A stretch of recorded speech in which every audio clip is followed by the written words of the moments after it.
रामू नाम का एक गरीब किसान था जो दिन रात मेहनत करता था, लेकिन उसकी फसल कभी अच्छी नहीं होती थी। रामू सोचता है, मेरी फसल कभी अच्छी नहीं होती, अब क्या करूं? एक दिन उसे एक बूढ़े साधु से एक जादुई बीज मिला।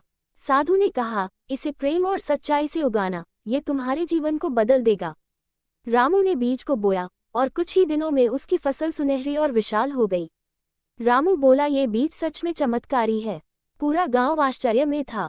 गांव वाले ने कहा, रामू की फसल तो सोने जैसी चमक रही है, हमें भी ऐसे बीज चाहिए।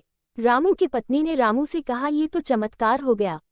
रामू के बेटे ने रामू से कहा, पिताजी अब हमारे घर में कभी कोई भूखा नहीं रहेगा। लेकिन तभी लालची जमींदार और कुछ स्वार्थी लोग उसकी फसल हथियाने की साजिश करने लगे। जमींदार सोचने लगा, ये फसल मेरी होनी चाहिए। अगले दिन वह रामू के पास गया।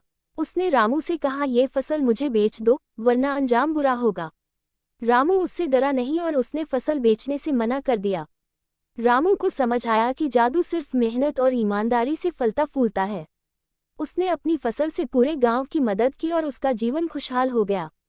अगर आपको ये कहानी पसंद आई तो इसे लाइक करें और नई कहानियों के लिए हमारे चैनल को सब्सक्राइब करना न भूलें और बेल आइकन दबाएं ताकि आपको नई वीडियो की नोटिफिकेशन मिलती रहे।